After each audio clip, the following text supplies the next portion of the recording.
Terus saya coba lihatin Oke. aja. Nah, masukin deh.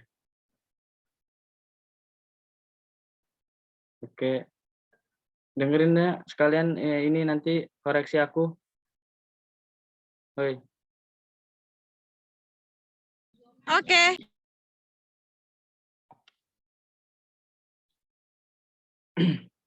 Assalamualaikum warahmatullahi wabarakatuh. Salam sehat, salam sejahtera bagi kita semua.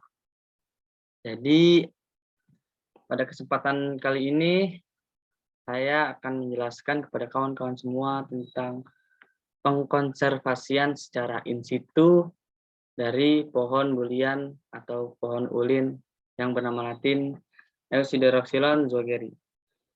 Sebelumnya saya perkenalkan diri dulu, nama saya Muhammad Arja Firdaus, NIM L1A119152. Lanjut. Nah, menurut Peraturan Menteri Lingkungan Hidup dan Kehutanan pasal 108 tahun 2018 bahwasannya pohon ulin dan atau pohon bulian dengan nama latin Eusideroxylon zwageri itu dilindungi oleh negara. Sehingga siapa saja yang menebang liar dan memperjualbelikannya akan dikenakan sanksi. Nah, kenapa Menteri Lingkungan Hidup dan Kehutanan itu mengeluarkan peraturan tentang dilindungin? Karena mungkin maraknya penebangan liar karena dari segi minat pasar itu tinggi terhadap kayu bulian. Karena pohon bulian itu merupakan salah satu pohon dengan kelas awet yang tinggi dan juga kelas awet nomor 1, sehingga minat pasar terhadap pohon bulian itu cukup lumayan tinggi. Jadi para penebang liar atau illegal logging itu dia mencari cara untuk bisa menebang pohon itu dan menjualnya. Nilai ekonomisnya juga dia tinggi, bisa sekitar harganya lebih dari harga kayu jati untuk harga dari pohon bulian atau pohon ulin ini. Karena kayunya itu sangatlah kuat dan bagus, tahan rayap dan tahan terhadap air, tidak mudah keropos. Nah, di sini status dari kayu bulian menurut IUCN, International Union for Conservation of Nature and Nature Resource. Nah, IUCN ini memasukkan kayu ulin ke dalam red list species dengan kategori rawan atau vulnerable A1CD plus 2CD FAIR 2.3, yang berarti bahwa kayu ulin atau kayu bulian ini akan mengalami kepunahan dalam waktu beberapa tahun ke depan kalau tidak dilestarikan atau tidak dikonservasi secara in situ maupun ex situ. Nah, kita masuk ke studi kasus. Nah, sini kami mengambil dari jurnal pengelolaan dan konservasi jenis ulin dengan judul pengelolaan dan konservasi jenis ulin Eusideroxylon zwageri, Teijisen, dan Bin di Indonesia. Dari Sukaisi Pradjadinata dan Murniati. Nah, di sini pada jurnal tersebut dia menjelaskan bahwa pohon ulin digolongkan ke dalam famili Lauraceae dengan tinggi umumnya 30 sampai 35 cm. Dengan diameter itu bisa mencapai 60 sampai 120 cm. Akan tetapi ada yang bisa lebih tinggi dari ukuran itu. Bahkan ada yang bisa mencapai tinggi 50 meter dengan diameter batang 200 cm. Dia memiliki batang yang lurus berbanir, tajuknya membentuk bulat dan rapat, serta memiliki percabangan yang mendatar, menurut Arjen et al. Dan juga dia melaporkan bahwa kayu ulin adalah jenis pohon hutan yang menghasilkan kayu bernilai ekonomis yang tinggi. Jadi sangat rentan untuk penebangan liar atau illegal logging. Nah, di sini juga dia menjelaskan bahwa ada satu pohon ulin yang terbesar di Indonesia, yaitu ada di Taman Nasional Kutai.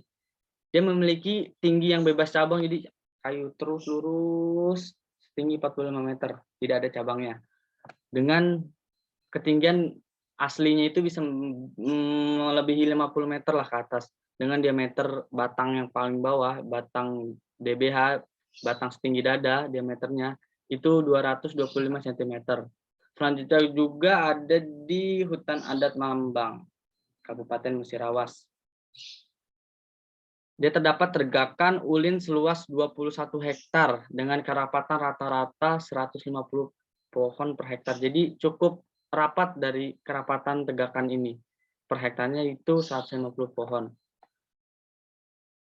Nah, lanjut. Bisa kita lihat di sebelah kiri, ini merupakan salah satu pohon yang tadi saya bilang, pohon ulin terbesar, dia diameter tinggi dadanya itu bisa mencapai 225 cm atau 2,25 meter. Dan untuk yang tengah ini, pohon ulin juga yang terdapat di hutan adat Mambang di di Musirawas, Sulawesi Selatan. Dan yang sebelah kanan ini ada dari biji atau buah dari kayu ulin tersebut.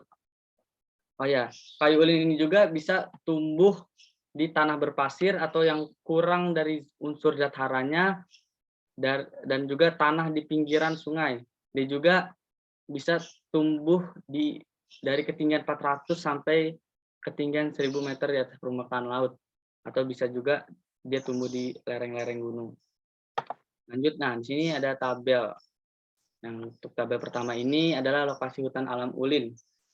Lokasi alam hutan ulin ini merupakan in situ, berada di habitatnya, yang berada di Pulau Sumatera. Yang pertama di sini ada Sumatera Selatan.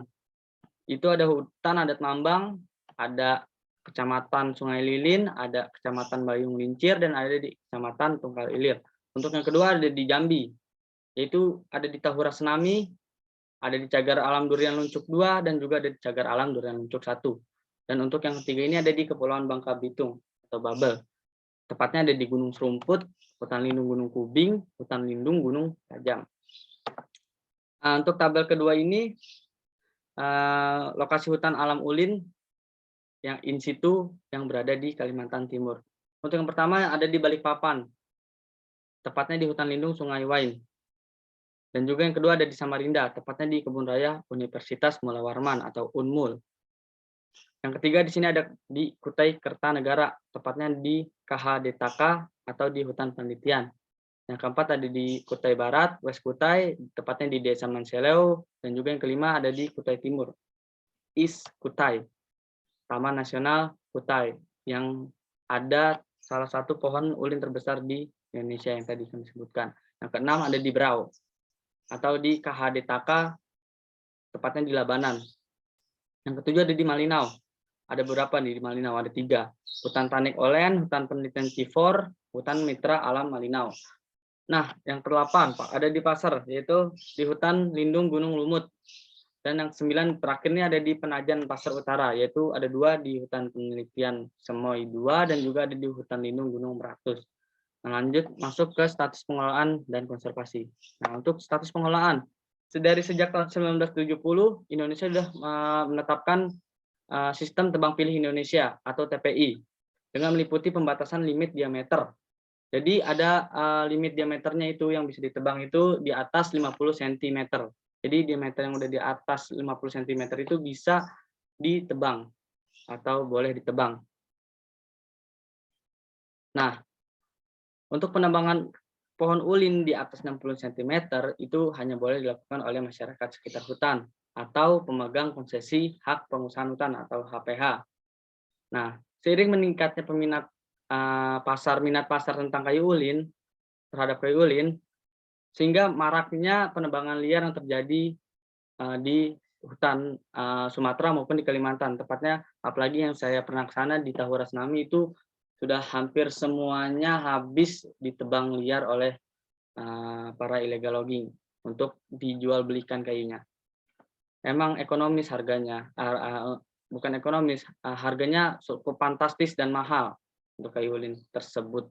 Tapi menumbuhkannya itu cukup sulit dan lama, butuh ratusan tahun. Lanjut, di sini status konservasi.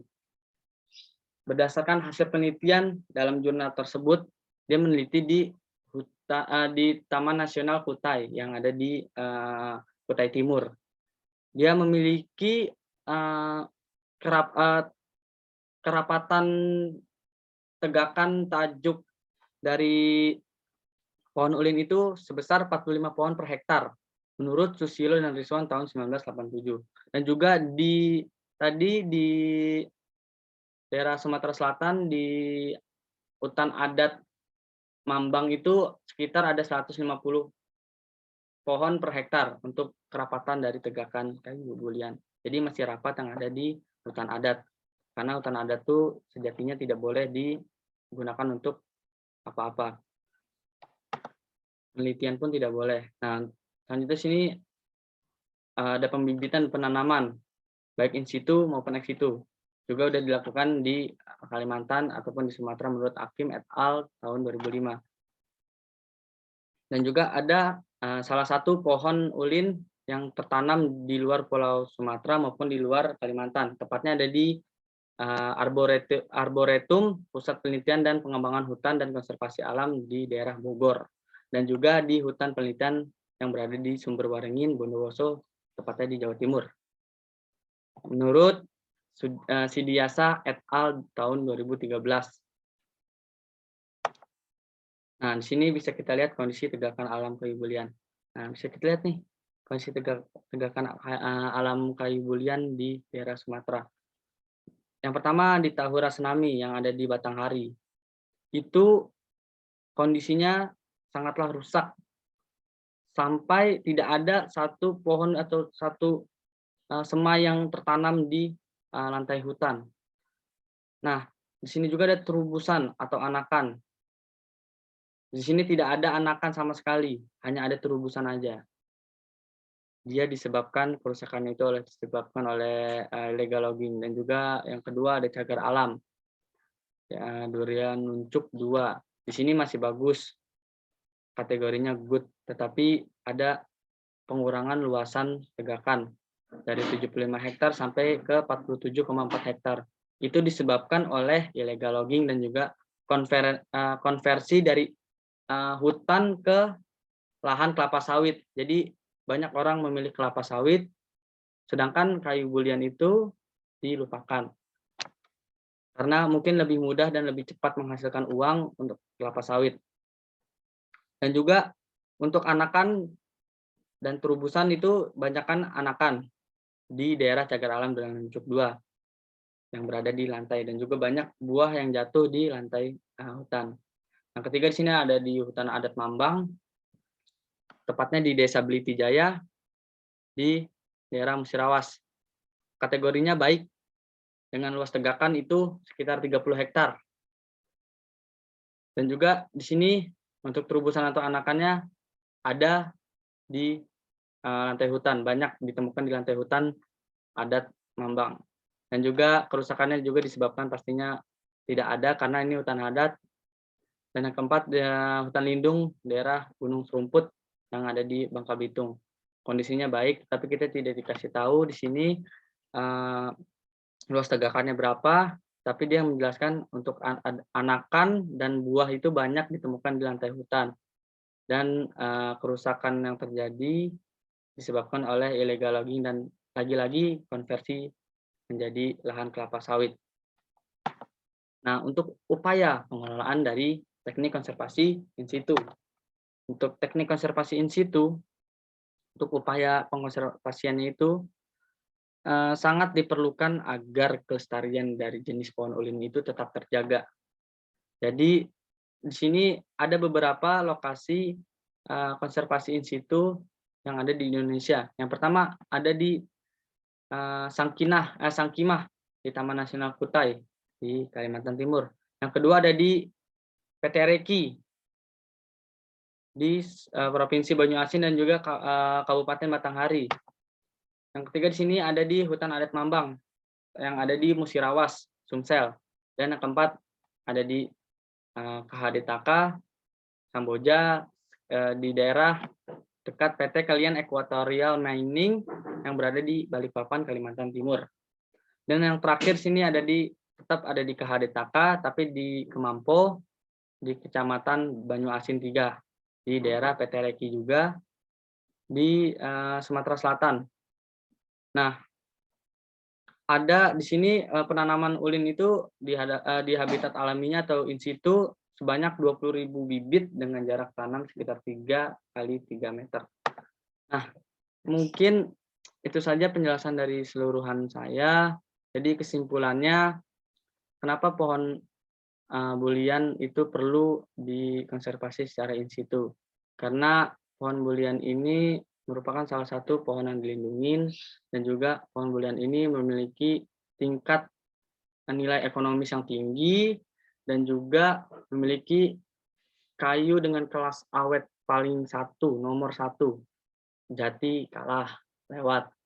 Dia itu tahan terhadap serangan serangga dan juga kropos, tahan terhadap air. Dia semakin kena air, maka dia semakin kuat, bahkan bisa menjadi seperti beton. Nah, jadi mungkin itu saja penjelasan dari saya kepada kawan-kawan semua. Terima kasih sudah menonton video saya sampai akhir. Apabila ada ingin dikomentarkan atau ingin ditambahkan dari penjelasan saya ini tentang konservasi in situ pohon ulin, bisa kalian komen di kolom komentar bawah. Terima kasih. Wabillahi taufiq wal hidayah. Wassalamualaikum warahmatullahi wabarakatuh.